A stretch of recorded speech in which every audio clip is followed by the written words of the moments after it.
Hey everyone, so over the past couple of weeks, I've kind of teased the idea of creating a fantasy football series on this channel.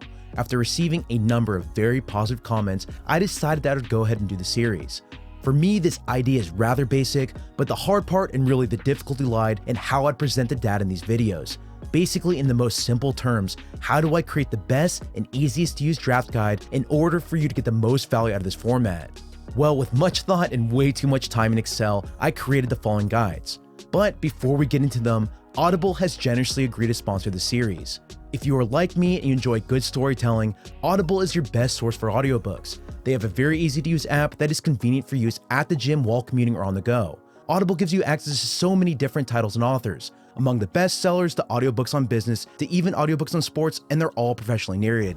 Plus, once you choose your audiobook, it's completely yours. For me personally, and I've been a member going on 2+ years now, I love audiobooks on sports and how people create innovative ideas to change the games that we love. For example, I just listened to Astroball: The New Way to Win It All by Ben Ryder, and that audiobook was perfect. He details the behind-the-scenes process on how the Astros went from one of the worst teams in baseball to one of the best, and he does so in a very unique way. Honestly, I'm not even a fan of baseball, and the audiobook was simply great. And yes, there are definite takeaways to the world of football as long as you keep an open mind. So start listening today with a 30-day Audible trial. Your first audiobook plus 2 more Audible originals are free. Visit audible.com/Samuel or by texting Samuel to 500500. Again, that's audible.com/Samuel or by texting Samuel to 500500. Alright, so let's talk about the draft guides that I created for this series. For these videos, I decided to give my advice based on a 12-team half-point PPR league. I feel like these settings have almost become the quote-unquote standard across the fantasy world, and I think it's a great base for comparison. For those that aren't familiar with these settings, this league usually consists of a quarterback, 2 running backs, 2 receivers, a tight end, and an open flex. That flex can be anything from a 3rd running back to another receiver or a 2nd tight end, and in addition to all these players, you also get a kicker and a defense. Now, I do understand that there are thousands of different league settings out there, and you'll likely have a different one. A lot of people still use non-PPR, while others have a much different roster of available positions. Regardless, and for all the people out there that this describes, or if you want these rankings in an easily downloadable Excel file, everything's on my Patreon account. Follow the link in the description box below, and you can get access to all these rankings. So with all that being said, let's talk about the quarterbacks. First up should be everybody's unanimous #1 quarterback, Patrick Mahomes. Last year, he showed us exactly what he could do in Andy Reid's offense, and I don't see him slowing down. Statistically speaking, it's unlikely he'll throw another 50 touchdowns, but even if he does end up in the 40s, that's still an incredible season. We recently found out that Tyreek Hill won't be suspended by the league, and no matter what you think of that decision, this will obviously help Mahomes. He's a big factor in this offense. Hill will help Mahomes continue to put up points, and this was definitely good news for him. Before we go on to the next tier, let's quickly go over the format of these columns that I have listed on your screen. We have the standard name, bye week, and team, but I also included average draft position or ADP, and I included my personal rankings. Additionally, I also showed the difference between these two numbers so that you know who I think is overrated and so you know who I think is underrated. This is key to how you get value in your drafts. The last column that I included, regardless if you do a snake or an auction draft, is that player's auction value. Not only can this be used for the latter purpose, but it's also useful for comparing value across the various positions. For example, if you see a running back at $30 and you see a receiver at $15, then the running back is worth roughly double the value of that receiver. Now, this doesn't mean that he'll score double the points, but relative to his positional scarcity, this value should be a great estimate of who you should take next. Moving on to tier 2, the next quarterback I have in my rankings is Andrew Luck. Now, I've seen him ranked all over the place in various sites, all the way from the 4th round to falling to the 7th or 8th, but for me, he's my 2nd overall player at this position. After I broke him down in a long 18-minute video on this very channel, you can clearly tell that I like him. He's in line for a big season. He finally has a great offensive line ranked in the top 10 according to Pro Football Focus, and he even got receiving help this offseason. The Colts signed Devin Funchess, they drafted Paris Campbell out of Ohio State, and with them simply not having Ryan Grant as the #1 target behind Hilton, this should only make this team better. I think he's going to put up some pretty big numbers in a very pass-heavy offense. While we're not going to go through every quarterback on this list, I do think that there are 2 other players in Luck's tier. I think they are marginally lower, but they are still both extremely valuable. Those 2 players are Deshaun Watson and Aaron Rodgers.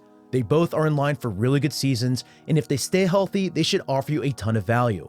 Honestly, it wouldn't surprise me if either ended up as the #1 quarterback this year, but needless to say, Mahomes still takes that spot simply due to his upside. After these 4 quarterbacks, my tier 3 consists of the following players. We have Matt Ryan, Cam Newton, Russell Wilson, and Drew Brees. All 4 should be in the conversation as high floor, solid week-by-week players. They should consistently score you points. I think all 4 will be gone within the top 7 or 8 rounds, but if one does end up slipping, then don't hesitate to take him. Cam Newton, for instance, seems to be falling in all my drafts, so if you can score him in the 7th or 8th round, you just got yourself a great player. Since I mentioned at the beginning of this video that we're in a 12-man league, the quarterbacks in tier 4 are still good targets, however they do come at the cost of consistency. Jameis Winston, Jared Goff, Dak Prescott, and Carson Wentz all fill this tier. If you can grab any of these players in rounds 8, 9, or 10, it's really not the end of the world. You might even be able to get them later on in your draft. Now, outside of these top 10 or so quarterbacks, the rest of these guys are all rotational players. If I end up with one of these guys after there is a run on the position, or you're just in a very deep league, then I'm going to try to pair him with a high upside player later in this draft. At this point, it's all about taking advantage of situational matchups. You are just looking to start a quarterback against a very bad defense. The one thing I will say about this strategy is that it's definitely not for the risk averse. Frankly speaking, I try my hardest to avoid this very situation as it forces you to make moves every week at a position that should be stable. The risk could be worth in the end, but for me, the lowest I will probably go this season is tier 3. Now say you want one of those high potential backup quarterbacks, here are the ones that I'm targeting at this moment. This could change, but currently I like Lamar Jackson of the Ravens, Mitch Trubisky of the Bears, and Josh Allen of the Bills. These 3 can all put up awesome numbers against bad defenses, especially when you factor in the rushing upside. Just remember to sub them out against elite defenses as it will affect their upside. The last thing that I'm going to say in this video is that after you take your starting quarterback, you should start thinking hard about who you want to back him up. For me, I'm a huge fan of rolling with 2 quarterbacks to start the season and simply benching that second player in order to prepare for my main player's bye week. If you do this does not mean you are taking that second quarterback early. I'm only looking for that good situation matchup against a bad defense, and then after that, I'm hoping to never play them again. To illustrate this, take the following example. Say I drafted Russell Wilson in that tier 3 group that I really like this season. I'm going to look at his bye week and see that it's in week 11. Let's check out the games that are happening during that weekend. On your screen, you should see the Bills against the Dolphins, you should see the Cowboys against the Lions, and then you should see the Bengals against the Raiders. That's Josh Allen, Dak Prescott, and Andy Dalton. All of these players could be really good bye week fillers during that weekend as you have a good matchup against a pretty bad defense. Again, that plus some rushing ability is really all they look for. There's really nothing more than that. To wrap this up, as I mentioned at the start of this video, I have all these rankings in an easily downloadable Excel file on my Patreon account. This includes the half-point PPR leagues, but it also includes a bunch of different settings like standard, full-point PPR, 3 wide receiver, and many, many more. These should all help you win your leagues, so make sure you click on the link at the bottom. Also, if you're a Patreon subscriber and you don't see your exact league settings, add a comment to my latest post and I'll try to add it in the next round of updates. My goal is to keep these rankings updated all throughout August into the first week of the regular season, so with just a minimum $1 a month donation, you can get access to all these files. Thanks again for watching, I really do appreciate it, and you can find me on Twitter at Samuel R. Gold.